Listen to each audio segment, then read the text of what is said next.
Thank you very much for joining this evening.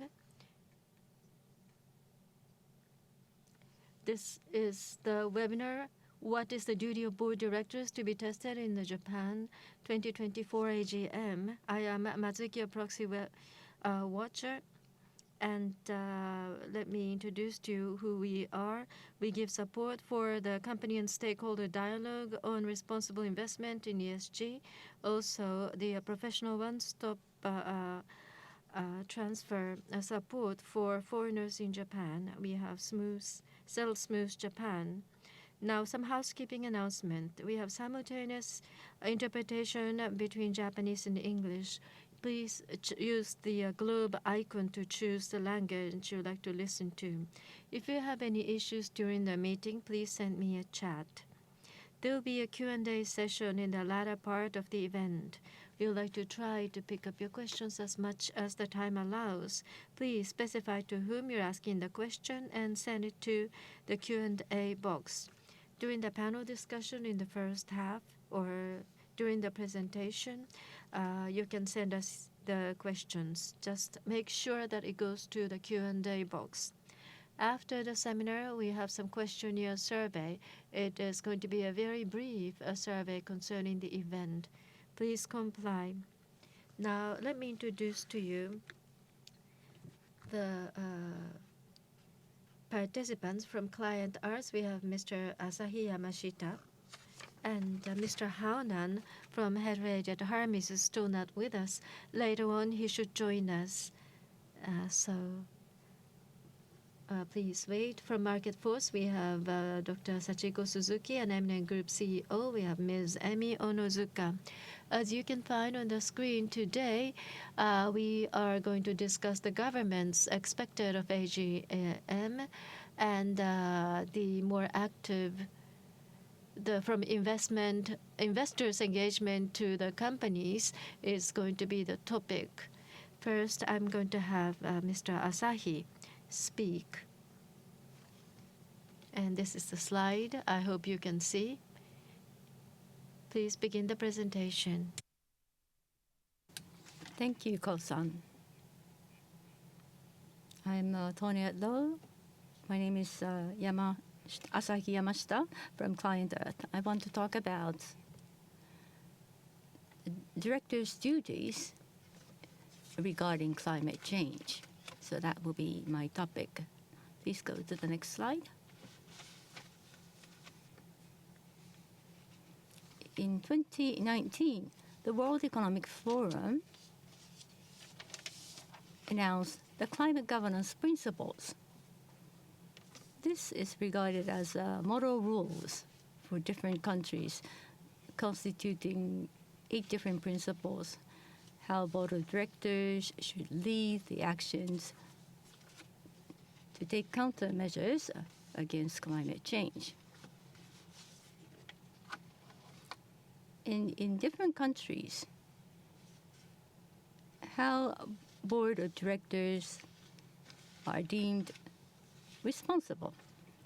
Currently, we looked at 32 different countries.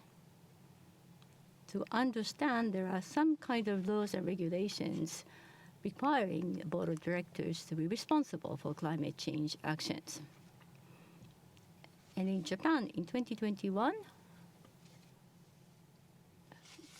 Professor Yamada of Ritsumeikan and Professor Higashi from Nagoya University and Professor Sara of British Columbia University jointly publicized the paper. What is noteworthy is their attention to climate change countermeasures taken by enterprises. And they did analyze how board of directors should be responsible. When it comes to duties of directors in Japan, they are asked to comply with laws and regulations, and they also have the duty of care. So there are 2 different kinds of responsibilities. So after this paper is issued, I'd like to examine what actually happened and what has been the change in the board of directors in Japanese companies. As you might know already, Japan pledged carbon neutrality by 2050, which is supported and becomes a basic principle of the Act on Promotion of Global Warming Countermeasures.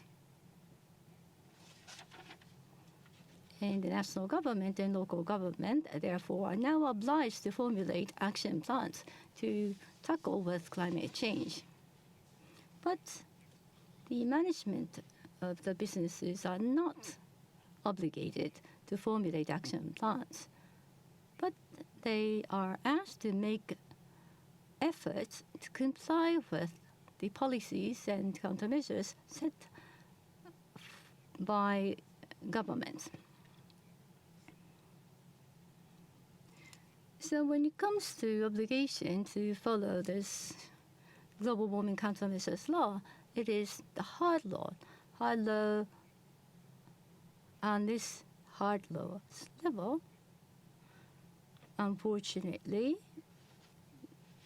there is no laws and regulations that actually obligate businesses to formulate climate change plans or plans for decarbonization. Having said that, companies are also obliged to follow administrative guidelines and guidances, and they do pay attention to the guidelines as they run their businesses. So as far as they follow principles of these guidelines in good faith, due to the principle of good faith, they would not be deemed responsible. This is not going to constitute a violation of the duty of care. So conversely, if you look at this from companies' perspectives, as far as companies have plans that aligns with the government policy, the company will be protected. But on the other hand, if it's inconsistent with the government policy, their behaviors will be monitored from the director's duty of care as a prudent managers. Especially companies that emit large amount of carbon.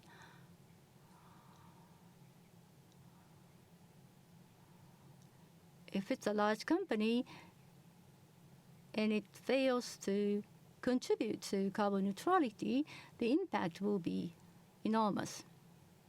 So even legally speaking, I would say directors will have duty of cooperation to align its plan with government policies for decarbonization.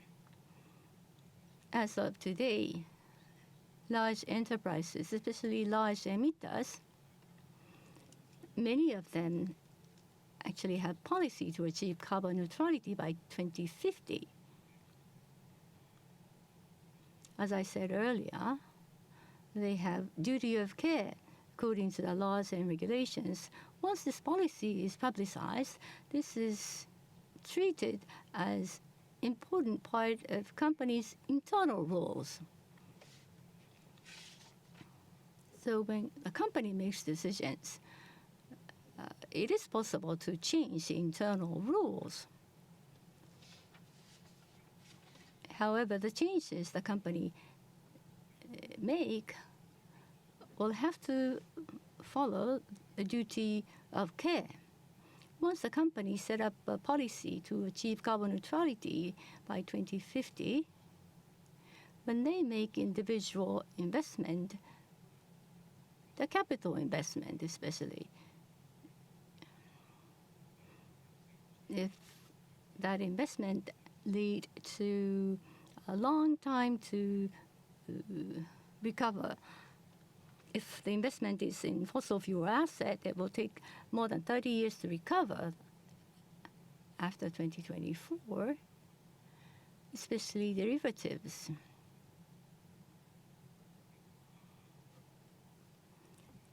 It's often the case companies set the maximum limits of investment. If the company exceeds that limit, this could possibly violate the company's internal rules, company's duty of care as prudent managers.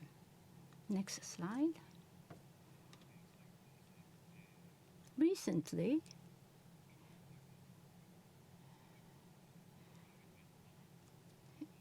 about directors' duty of care, there has been an interesting argument in the context of companies law.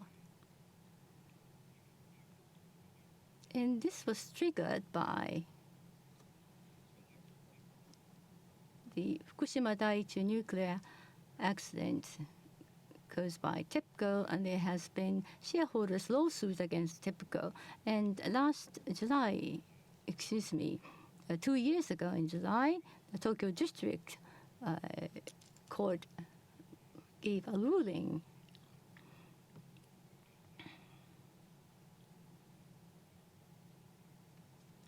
In this ruling,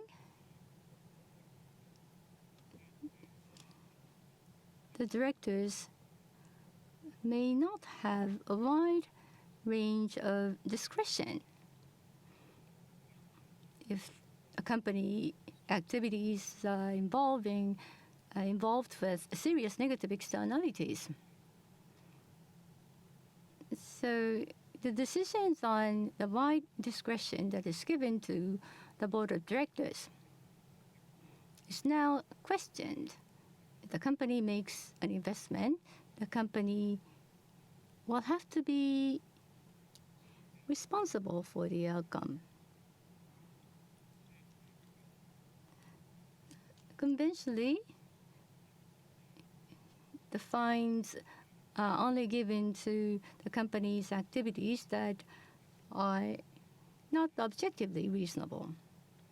So that was the principle which used to be applied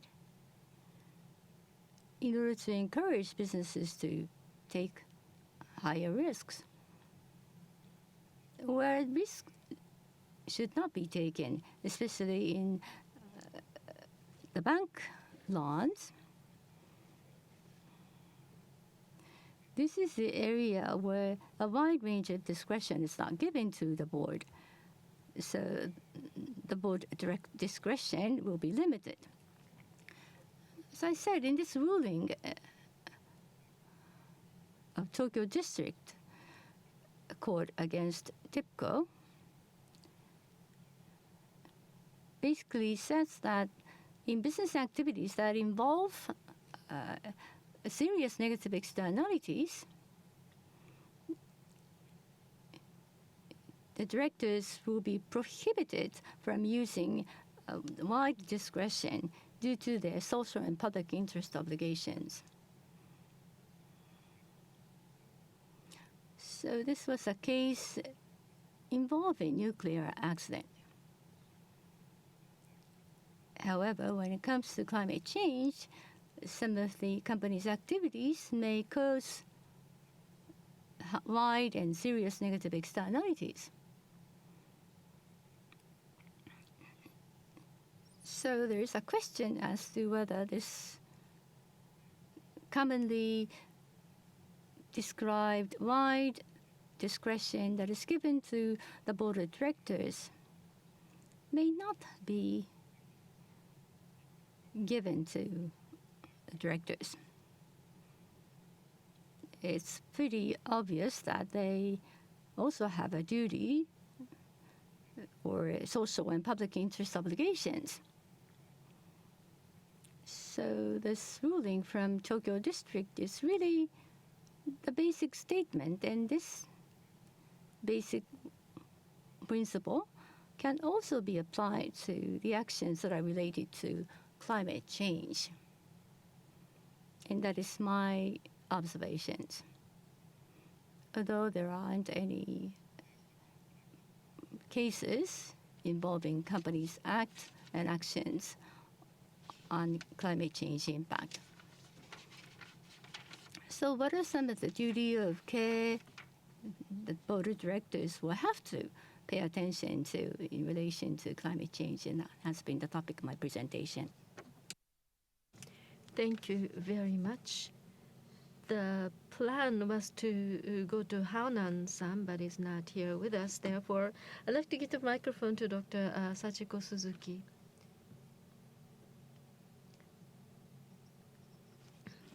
Thank you very much. I'm Suzuki from Market Forces, and good evening. Thank you very much for giving me the opportunity to speak today.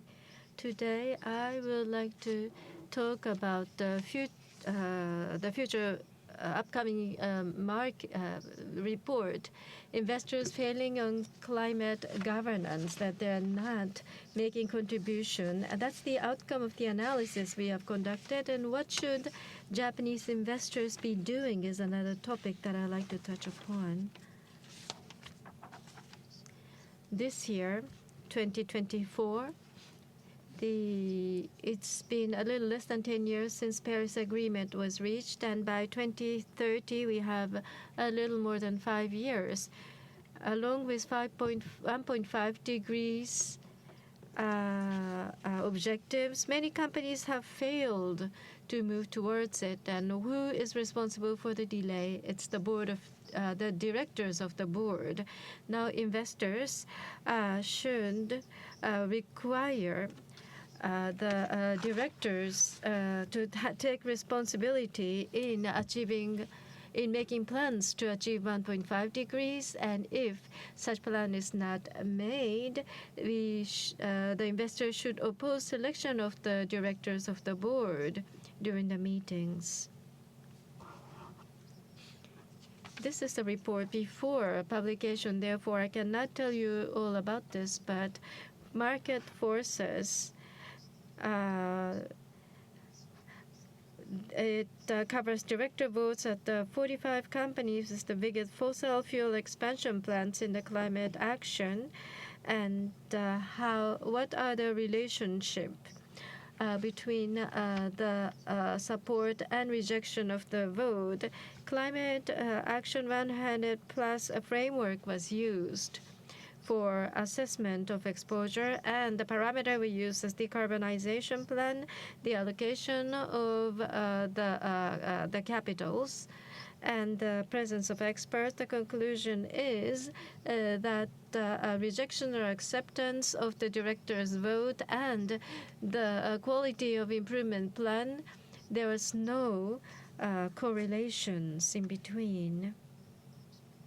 Now, Climate Action 100 plans, it has 11 parameters to assess disclosure, and this table horizontally shows the level of sufficiency of the disclosure framework, and vertically you are looking at the director support.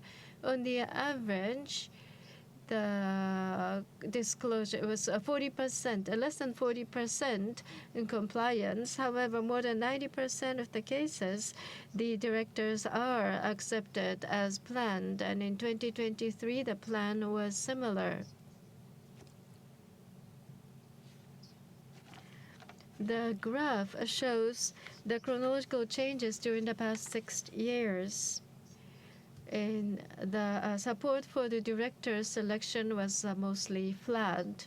In terms of the assessment criteria, decarbonization strategy or asset allocation or the capital allocation in terms of the directors not chosen, in 2023 the support is 95% on the average.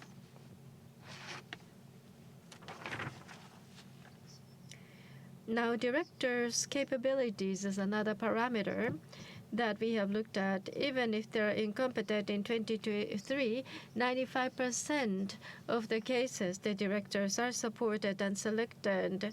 Now, what does this mean is the question. Now, the directors,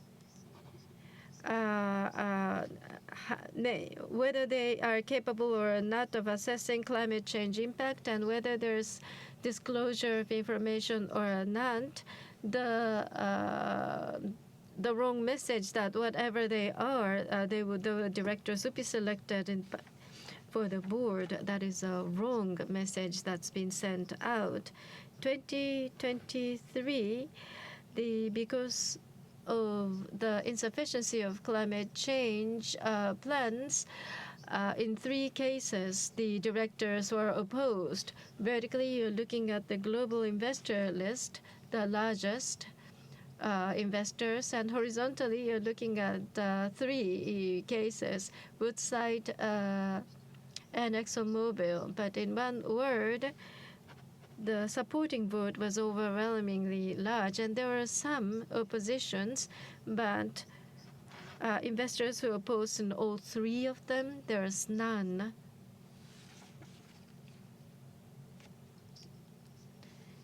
Now, investors of the criteria for the exercise of voting rights. There's the criteria for the responsibility of the directors, the structure, the board composition, the criteria is installed, and for disclosure information or director selection is not adequate, there is a room to oppose selection of directors, and that's the case in Japan and other countries. That's how we see it. However, what we found through the analysis is that the impact of investors are not really put into good use. And what is the end result? The invested companies, their risk and opportunities for climate change, the process of strengthening the process seems to be stalled. So in a way, the stewardship by investors may not be functioning. If that's the case in 2023, portfolio emission down to a half. I think there are quite a good number of investors requiring that, but that achievement is questionable. And the greenwash may be the criticism directed to the investors. Another case, when stewardship is not functioning, the financial risk due to climate change may deteriorate, and when that happens, mandate to asset owners cannot be fulfilled. That's the possible risk that we are concerned about. So these are the overview of the report.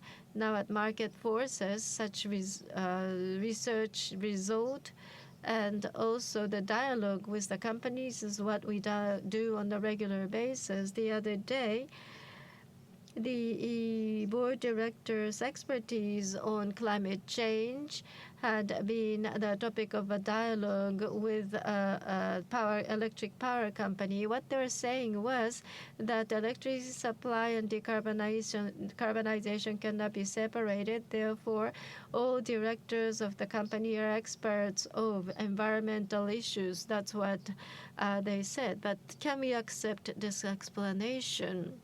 Also, there are cases where, in terms of communication with investors, the director's expertise, knowledge on climate change, and when it comes to the skill matrix of current disclosure, the company said the investors are not expecting any more than what is already in place.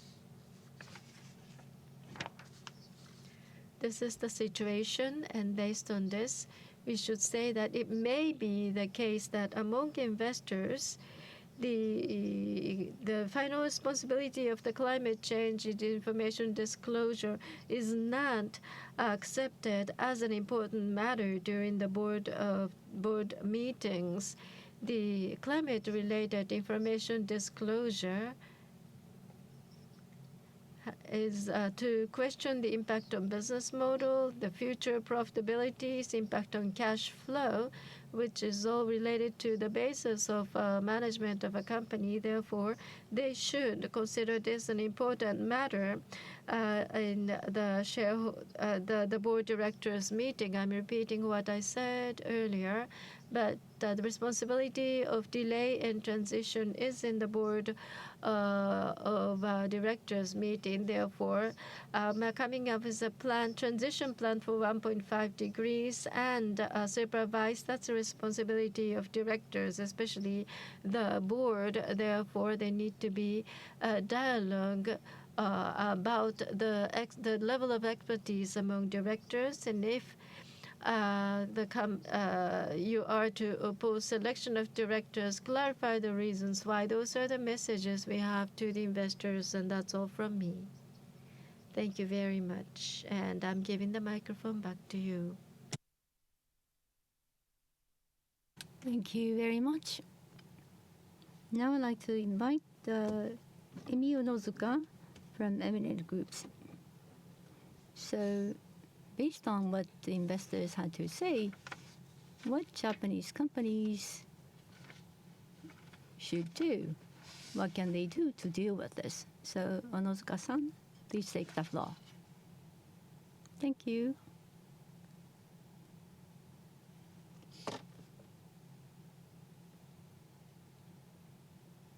I will switch the camera. Thank you so much.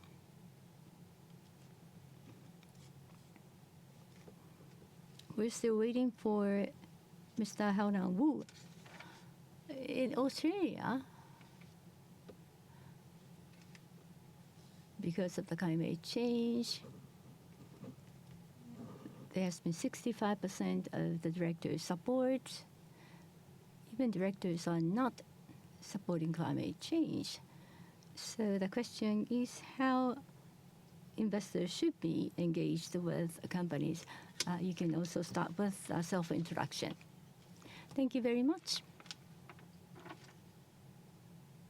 So this is really requires multifaceted perspective. It is necessary to deal and discuss this topic.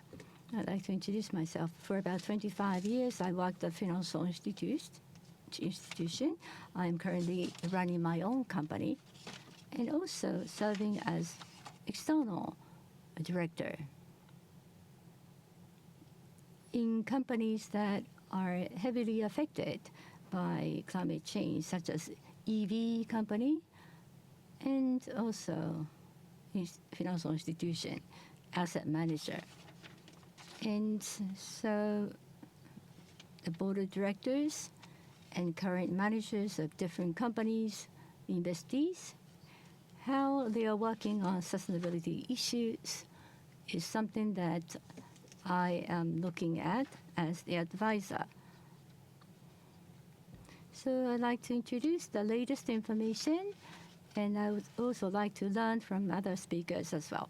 What came to my mind after listening to the presentations earlier, in the beginning, from the legal perspective, there has been increasing scope of directors' duties and obligations. I would agree with that. On the other hand, of course, ESG, sustainabilities are now being discussed at board meetings. So they do understand what is happening in the globe, but they may not understand that these are within the scope of their responsibilities. And I would believe that Japanese companies' management and board of directors do not have this recognition. So increasingly, more of these board members need to receive higher level of input. A lot of people talk about legal compliance, they talk about management's responsibility, duty of care, and I wonder if these are also tied to their actions on climate as well. And also, as Dr. Suzuki just said, the delayed transition is actually partially caused by the board of directors. So how can they be fully responsible to promote transition plans? Perhaps setting up internal rules. They have to be accountable for whatever the actions that they take. So I'm pretty sure investors can conduct constructive debate. So beside that constructive dialogue, when you look at board of directors, what they do, they actually fight in the market. So they are dealing with all kinds of different tasks that are not related to climate change. So how can they relate the approvals that they make in the board meetings to climate is something that we need to persuade them. So I actually have been on both sides. I have been a director as well as investor, and this needs to be connected together. Thank you. This is quite important. Now we are entering into the AGM season. The companies have done disclosures in Cinematrix case. Maybe they're praising themselves too much. That's been the criticism. Now, how towards the June season should there be in communication? What would be the ideal form? Well, this is indeed where 2 years ago, when I was the director of an automotive parts company, right after we had an engagement with institutional investors, and that was immediately after assumed the seat. The company requested a small meeting to have a meeting with the institutional investors. Now, already 2 years ago, the overseas investors said that this is an engagement matter and that properly climate transformation related responsibilities must be served. That's the engagement we received. Therefore, from the side of investors, very clearly and explicitly, they demand such action to be taken place. That's important. Also, the companies, the corporates, they disclose, but they know that they need to do more than that. That's very important. In terms of the skill matrix, they praise themselves too much, and I am an advisor. There is a joint report that often do that excessively. And intention of the institutional investors, do companies fully understand? There seems to be some discrepancies in understanding of what's required, because creating skill matrix means that they are aware where the current situation of the company is and what is the guarantee achieved. Also in the future, towards which direction do they want to expand into? In a way, it's the expression of their wills. So what you can do is that as of now, you have certain experts, but for your future strategies towards the society, some aspects may be missing. Maybe that can be presented with the perhaps the square circle, the circle X or triangle. Now, in terms of climate change, things do change very quickly. What you say in the morning is no longer true in the evening.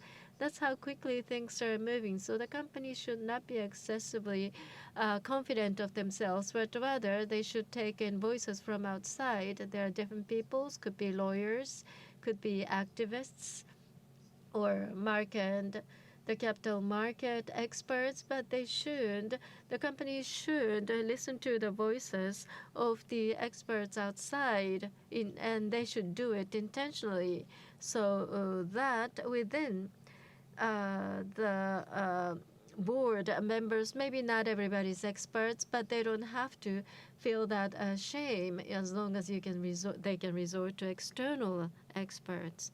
Thank you very much. Now, we have received several questions. So Asahi-san, Sachiko-san will join, and we'd like to move on to the Q&A session. And let me add some pins.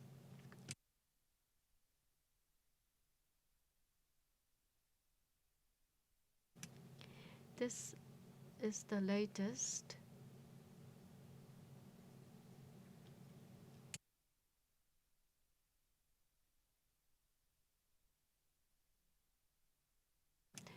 The specific directors with expertise on climate risk should be there, or should there be distributed? Asahi-san and Emi-san, could you please respond? First, Asahi-san, Yamashita-san.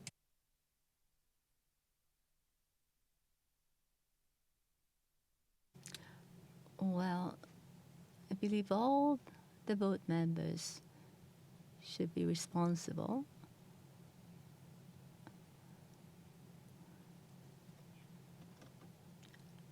I guess it depends on the current situation. So overall, what I can say is that internal directors, if they represent the majority of the board, when external stakeholders are important, it's very difficult to have a whole picture, having the overall understanding. So I think that's where the roles played by external directors should be expanded. It's not particularly the matter of expertise. So I think the ratio between internal and external directors is very important.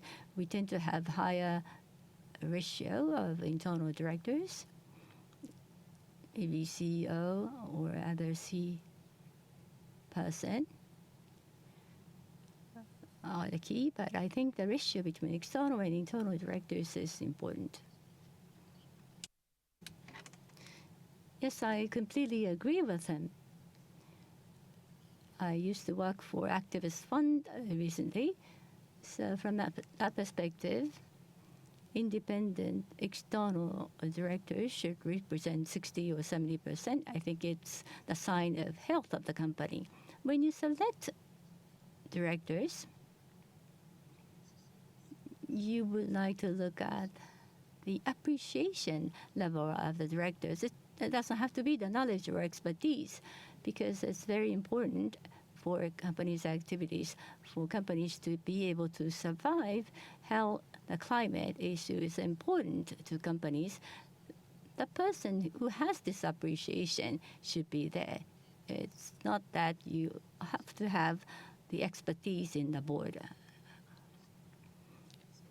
You can establish a system to introduce latest information into the board instead. I'd like to pick up the next question, and this is one of the hot topics. Now, let's say for the risk management relative to climate change, is there a specific training around climate risk management for directors? And what are the type of activities that take place in foreign countries? Well, what are the type of trainings that would be adequate for the Japanese directors or the future directors? That's the comment I'd like to hear from you. Sahi-san, could you please tell us what the current or future directors should learn through the training process? Well, studying, learning something to make it effective is not necessarily the case. Or it could be that the so-called ESG consultant giving advice to directors. Well, oftentimes people just hear the same thing from all the consultants. So I would say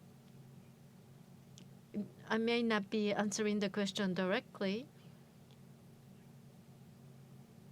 but there are various issues. And what should be the focus? Where should attention be paid? That should come up from the dialogue with the investors or with NGOs. That may be a better source of information, because you can hear directly the voices of various external parties. Now, in relative to governance press, the corporate training is something that is done by an organization. So maybe more systematically, step by step, there are verification programs for such type of training. I am somewhat biased. I am assuming that there are actually some very well-made training programs. Thank you very much. Emi-san, could you please respond? You are board members of several companies. Any specific type of trainings that would be good?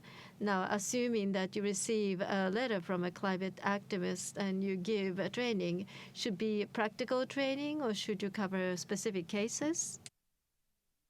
Thank you. There are three things that I can say. First of all, practical case studies. And that's what companies should do for climate or human rights, for specific topics. Having case studies is very important. Other than that, board members, directors, what are they trying to achieve? That has to do with duty of care and duty of management. It's really about accountability on what philosophy, what do they want to achieve, what do they strive for. So they have taken action. Can they explain? Can they be accountable? When they make decisions, can they explain why they make that decision? That needs to be clarified. And furthermore, on the foundation, when it's compared to company's law, how company is dealing with the sustainability agenda. It's not just legal scope. Actually, the responsibility, a wider responsibility lies in the board of directors. It's about the philosophy of the company. And having discussion internally on that philosophy is a very important process for them to be able to improve their skills to think about that.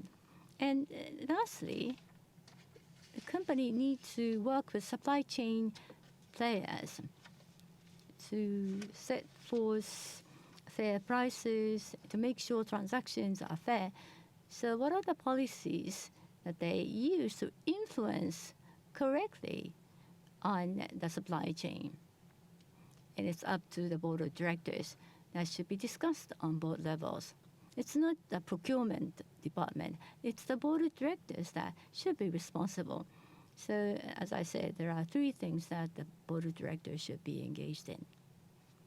Thank you.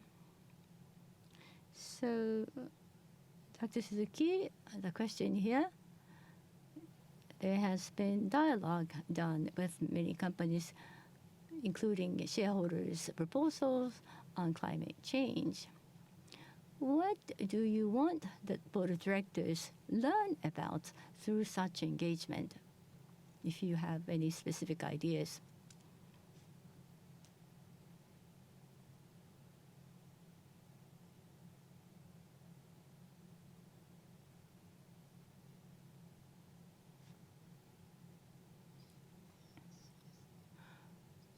Well,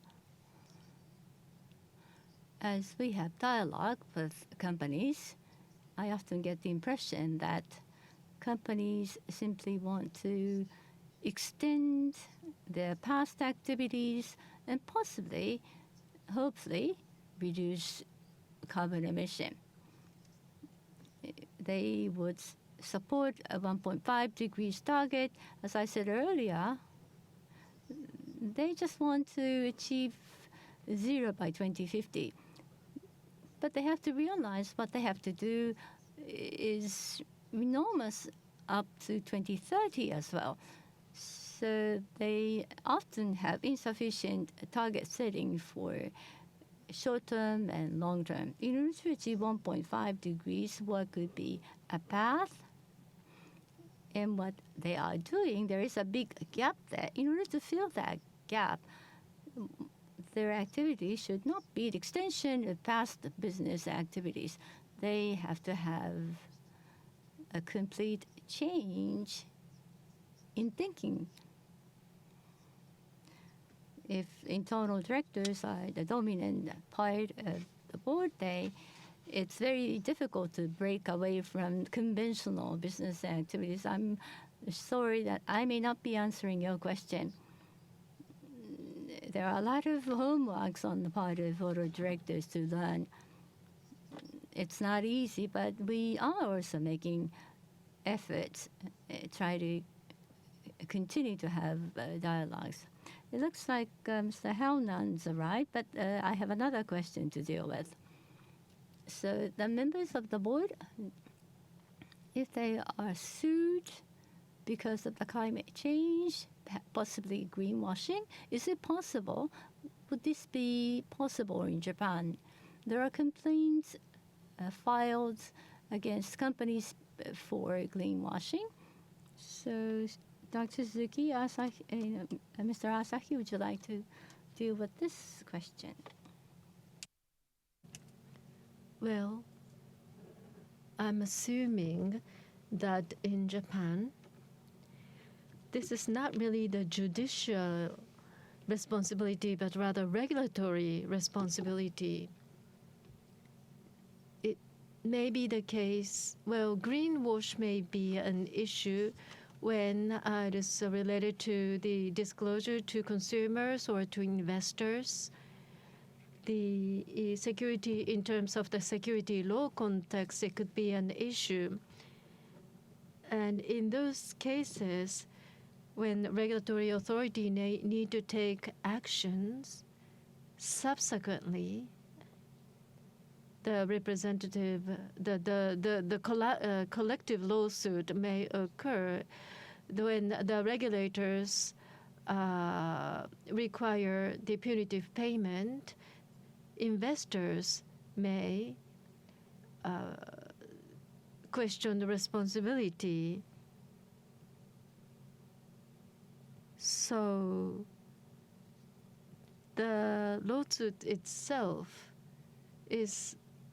can be initiated when there is a damage to the company itself and any damage specifically to the company caused by climate change. That's about far in the future, and then we'll think about it. It's difficult to consider the possibility in other cases, but when there are certain actions and then the responsibility of the directors may be questions in the lawsuit, that's a possibility.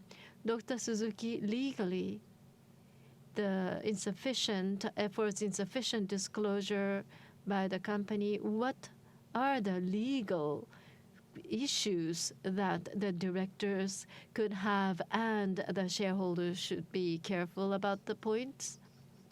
Well, legally, you said, but I'm not sure if I'm the right person to answer legal questions. So, sorry, but thank you, I understand.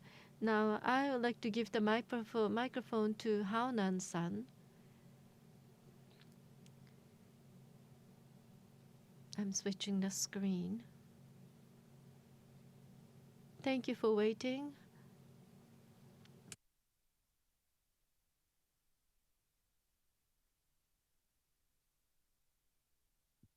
Hi, お待たせしました。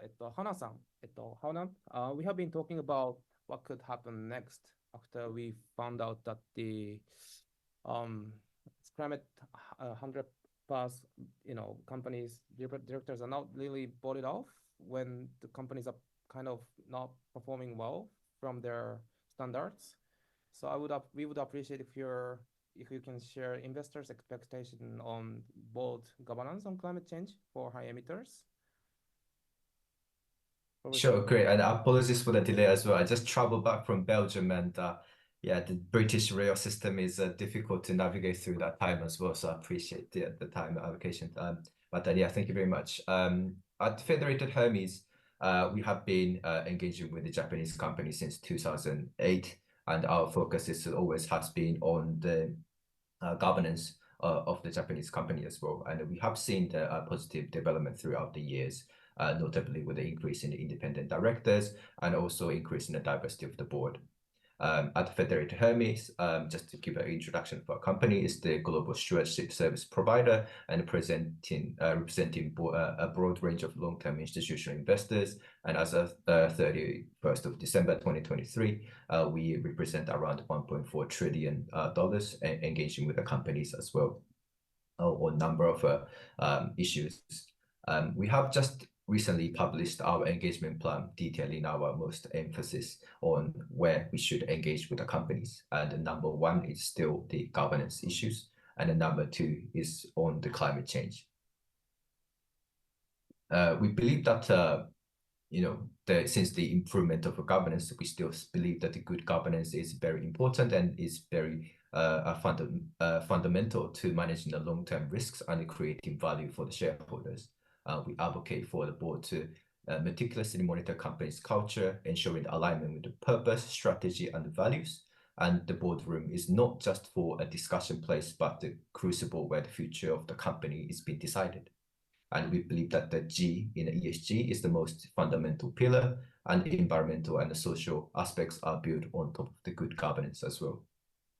So therefore, our focus is mostly on the board effectiveness and how are they able to incorporate most important aspects of the company's discussions. And we believe that the effective board is the fundamental to good corporate decision making. Now, of course, the other element is that the climate change, and it is one of the most important aspects of our engagement as well. We are part of the Net Zero Asset Management Initiative, aiming to achieve net zero greenhouse emissions by 2050 or sooner, in line with the global efforts to limit 1.5 degree Celsius increase. So we are aligned in both to say that the importance of governance and climate change are both combined together to provide the most important aspects in terms of the long-term growth of the companies.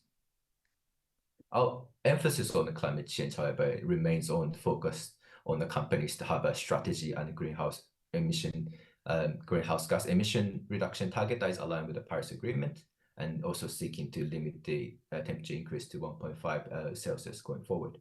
And we are convinced that the effective board and good corporate governance is required to actually realize that going forward as well.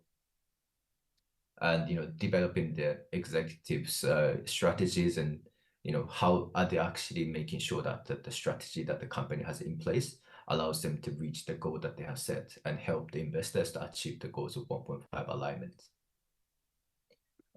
From the investors' perspective, the company set up effective climate governance on corporate governance is essential, as we witness the impact of recent weather events across the world that actually have a physical risk to the business as well. So it is very important material risk for a board to consider about the climate change issues. And we see that as many companies around the world has disclosed the TCFD reportings and formulating emission reduction targets. And we are increasing our focus to evaluate the companies on the commitment to tackle the issues on the climate change issues and the robustness of the scenario analysis and assumption that it has on the financial impact as well. Obviously, we acknowledge the complexity of the climate change, and we also acknowledge that it requires a lot of time for the board to formulate and discuss about the robust strategy on emission reduction as well. But we understand that climate change is complex, and no company can solve by itself, and it's inherently a systematic risk issue and it is very diverse. And we also see that from, especially on the context of financial institutions, and also from the hard-to-abate sectors as well. It requires holistic understanding of the risks and opportunities that poses on the companies, and they also have to come up with a reduction target that is a science-based target as well, which is something that the investors are expecting to. But having said that, from investors' point of view, the board is ultimately accountable to the shareholders on the long-term health of the organization, and the board should be responsible to the shareholders to oversee the effectiveness and effective management of the climate-related risks and opportunities. So how do we evaluate in terms of investors' point of view? We call upon the companies to demonstrate how the climate risks and how the climate change is discussed and incorporated into the board meetings. For example, what extent are the climate risks and opportunities incorporated into the board's understanding of the directors' duties? We ask companies if they feel confident in our ability to explain their decisions and informed by the best available information on the climate risks and opportunities. To what extent does your board have a robust awareness and understanding of how the climate change may affect your companies? And has the company an assessment of climate competent gap taken place? Is there any lack of expertise at the board level? Do you need expertise at the board level to actually have an informed discussion about the climate change, and independent directors to actually challenge the executive's point of view on how they go forward with the climate change as well? So we do see that there's a number of issues and expectation for the companies to do. And we do want to hear some of the answers as well. In the most recent years, there's a discussion around the climate accounting, where the assets value has to incorporate some of the impact of the climate change issues. And we also expect the companies to have incentives to motivate the companies to say that they are actually willing to reduce the emission targets, how that incentive actually works to facilitate the further discussion with the companies as well. And we do acknowledge that the board has committed and they have a sincerity to tackle the climate from a number of aspects. But we also do see that there's a number of gaps as well. For example, whether the company discloses skill matrix, it is difficult to see how each of their skill matrix contributed to the climate change discussion that they say it's the most material impact for the companies. And we do also have some challenge in terms of access to the board as well. If the company doesn't allow us to speak to the independent directors, how can we be sure that the independent director has sufficient knowledge to challenge the climate change aspects that the executive has said? Ultimately, they are representing the investors at the board level, and we expect the independent directors to be able to challenge and formulate the strategy that we expect the companies to have as well. So in overall, then we do feel that the climate competencies at the board level is very, very important. In lack of that, we cannot be sure that if the climate strategy that the company has set is actually for the interest of investors as well. And we do want to see the science-based targets. And ultimately, we do want to have a robust expertise at the board level to be able to challenge and to formulate the discussion of the climate change going forward as well. And we do also acknowledge that no one-size-fits-all approach. Every company is different. Every sector is quite different as well. But I also wanted to point into the FSA's emphasis on from form to substance, where we do actually see the implementations and execution of the effectiveness of the board in terms of the climate change going forward as well. And that is something that we expect the companies to demonstrate in the future, and for us to be confident about the climate strategies going forward, including the board effectiveness. And apologies again for the delay as well, but yeah, that concludes my presentation. I hope that was useful. Thank you. Thank you very much. Now we would like to come back to Q&A, and I'll show your faces.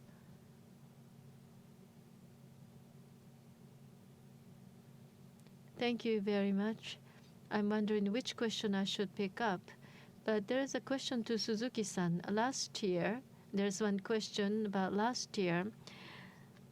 There is a shareholder proposal, and how do you assess the ESG activities of the company who received the proposal?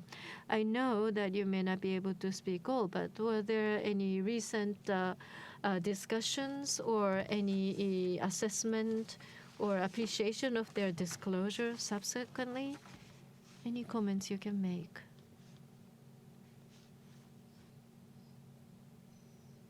Well,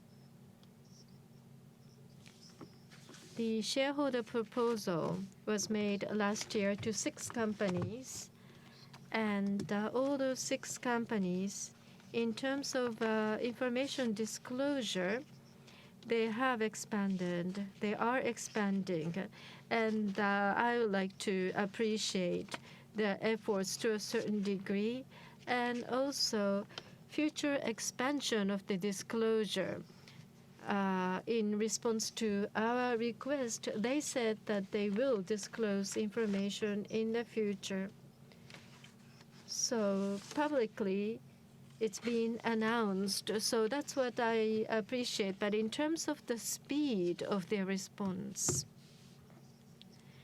well, what they have to do by 2030 or 2035 towards achieving 1.5 degrees objectives, there are necessary steps, and scientifically it's being presented, but in reality there is still a gap, and the speed of the company's response is still not sufficient to reach that goal. As I said, by 2030 we have a little more than 5 years only, and in terms of the speed of the response, I'm very concerned. Thank you very much.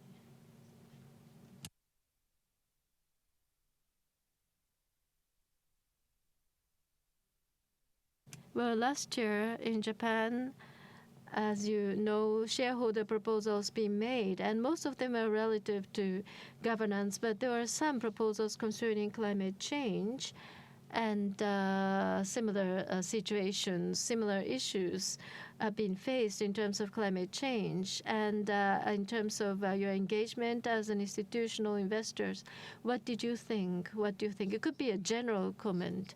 Thank you very much. Well, I feel that there's been some progress, but still, in Japan, the companies still have the same ideas. Now, the oil and gas companies still want to maintain rights in the Arctic circles. So compared to Western countries, the Japanese companies are still lagging behind. However, companies are making efforts to catch up with the Western companies. However, whether it is sufficient to reach 1.5 degrees objectives, I think there's still a gap.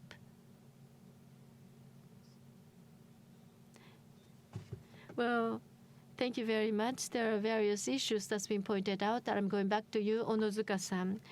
To be more substantial, so what do you think should be the composition of the board of directors, including external directors? Thank you very much. I think this is still a difficult issue because formality or the structure might drive the substance. And as a result, Japanese corporate governance reform had made some progress during the past 8 years. For example, they are increasing the number of external directors. The discussion moved forward. So to a certain exchange, they should be instructed to have a certain level of discussion on climate change. So this will be the process of gaining knowledge of what they may not know today. It's a necessary step, but essentially speaking, as I said earlier, each one of these board members and as a group of board, can they be accountable? Accountable. So that's really an important question. In relation to that, I have a question to Mr. Haonan Wu. Could I ask you a question as one of the panelists?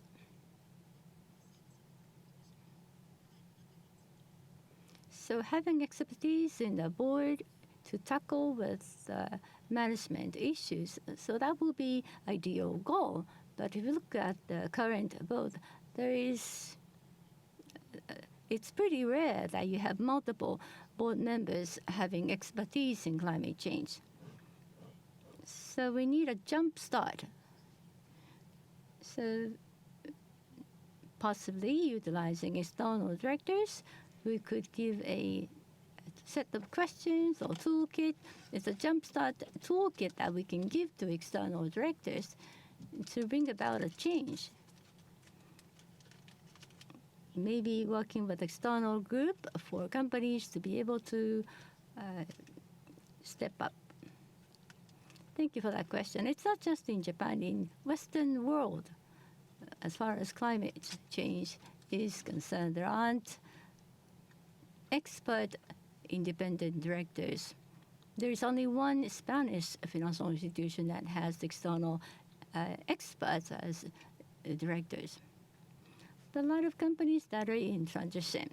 How independent directors should contribute to climate change. There is an organization that gives training to external directors, and I think that should be applied to Japan as well. As you asked, what discussion should take place in the board, especially how external directors be involved, and executive officers are going to be executing the strategy that is decided on the board. So strategies made in the board and independent directors giving advice to the process of formulating a strategy. But we have to take on a challenge to be aligned with 1.5 degrees target. So for the transition process, transition zero, I think increasingly external directors will have critical roles. Thank you. So now, Asahi, I have a question to you. At a different event the other day, I heard that anti-ESG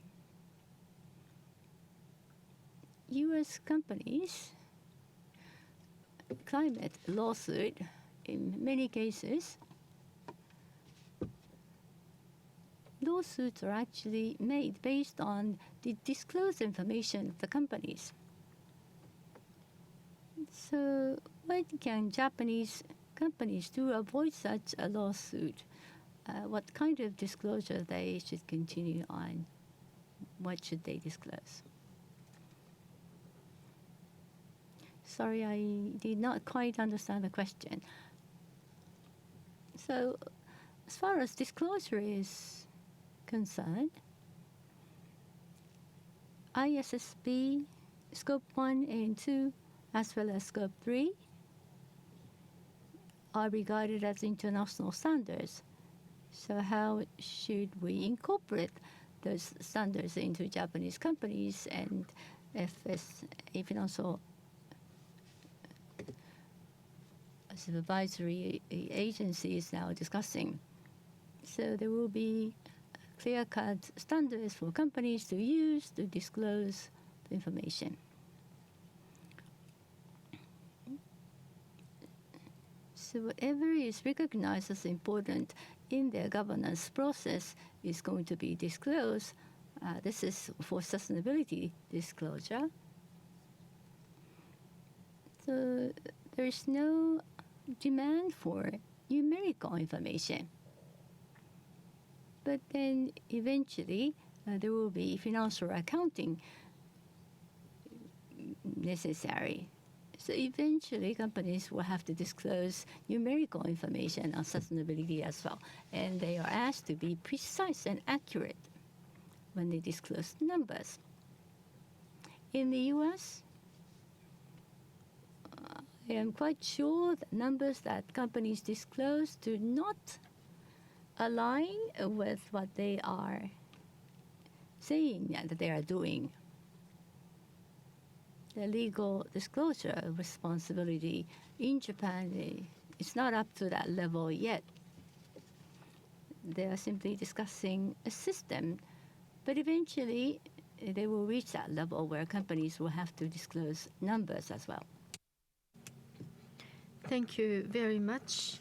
I'm not sure if this is a related question, so you can ask within what you can answer. Onozuka-san, Climate 100 Action Plus or from the Equator Principle, the major financial institutions are moving away. Do you think such anti-ESG trend will expand in the future? Onozuka-san and also Suzuki-san, I'd like to ask you the next question. In Australia, the situation is not as serious as it is. Such division or the repulsion or from the companies or the policies, do you hear such responses in Australia? Onozuka-san first. Thank you very much. I get this question almost every day about anti-ESG. I get to that question. And it's one of the hot topic of late because this year there's a the president election. What if Mr. Trump is elected?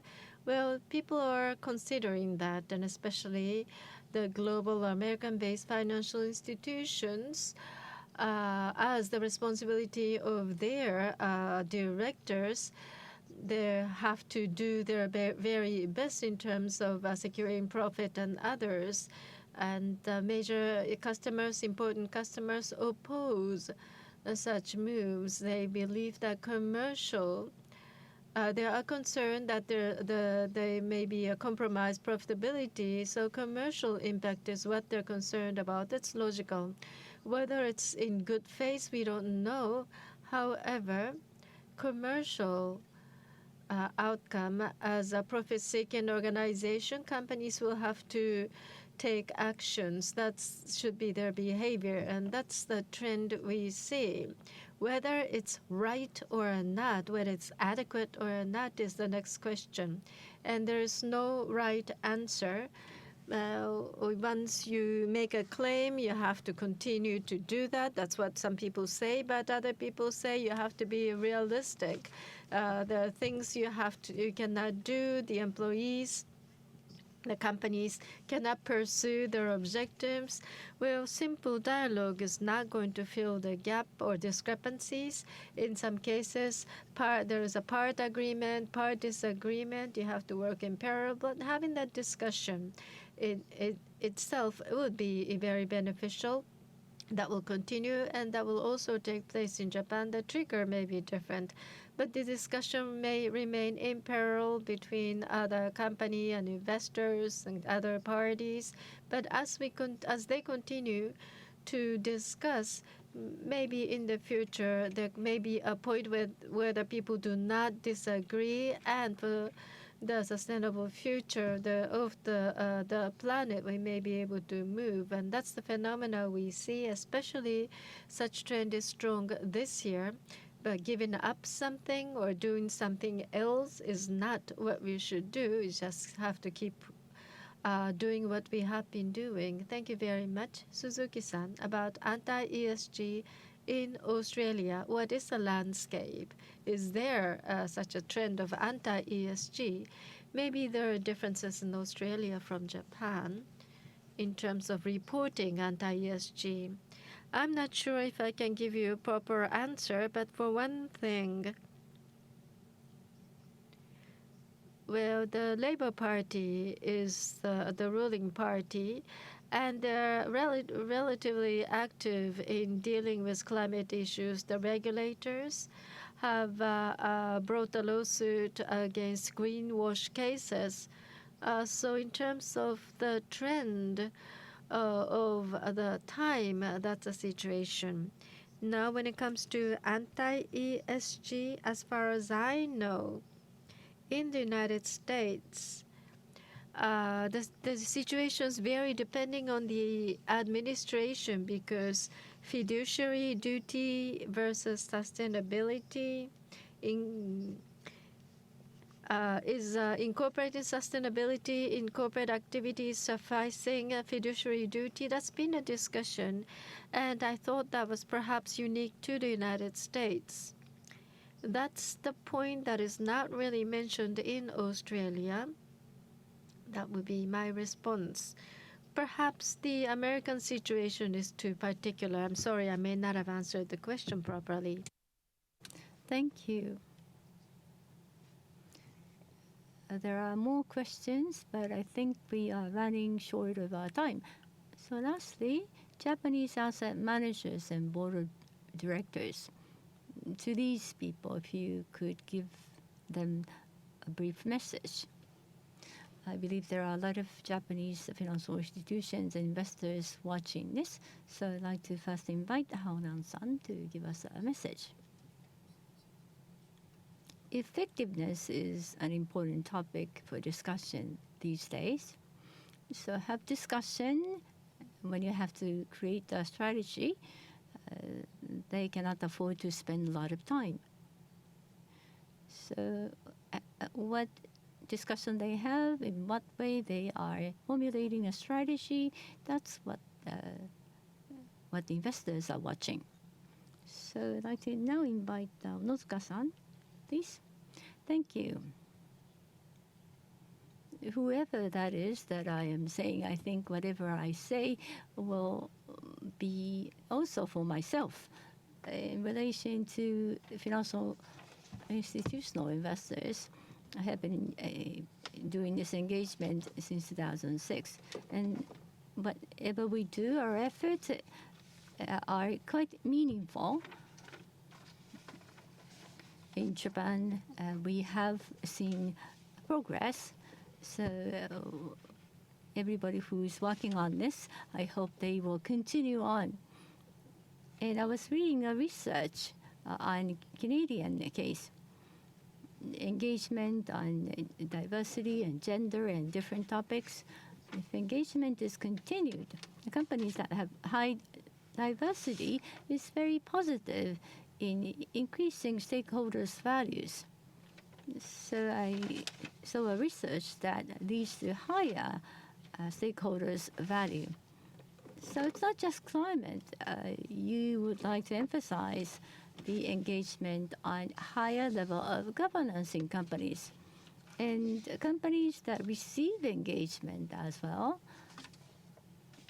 they will find it easier to accept the proposals made by investors and asset managers if they understand why they are asking for it. So explain the reasons why this is important. Clearly explain what are the expectations they have of companies. Thank you. Thank you for giving us a comprehensive message to the audience. Now I'd like to invite, lastly, Mr.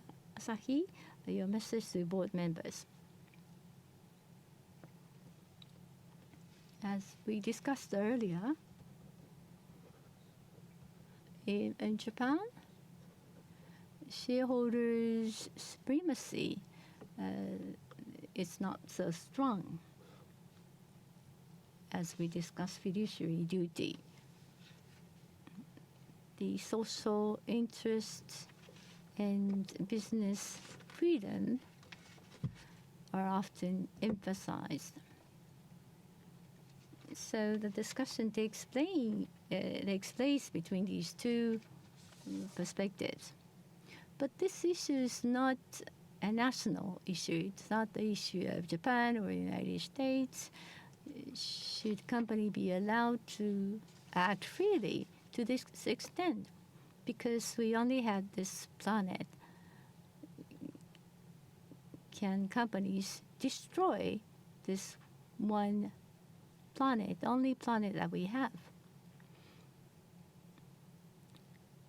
So they should be responsible. I may not be answering your question.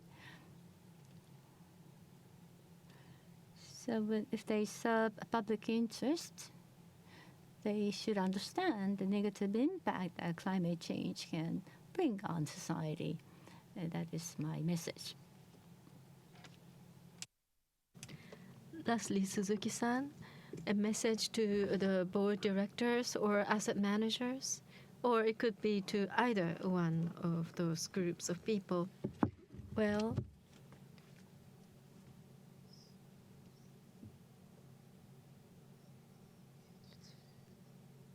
I think my message is directed to both groups. Today we had our discussion, and the market force is focused on climate change issues. However, in corporate management, you have to look at different aspects simultaneously. We fully understand that, but climate change is still a very important issue. So if people have any questions, please ask us, the investors. We would like to have a dialogue with you. We are waiting for you to get in touch with us. Also, in the very near future, the report I talked about earlier is going to be made public, so I encourage you to read them. Thank you very much. We thank all the panel members for being with us despite your busy schedules and attending this seminar and sharing with us very, very insightful views. And now, Rebecca-san, could you please close the meeting? And I'm going to show you on the screen. And panel members, thank you very much.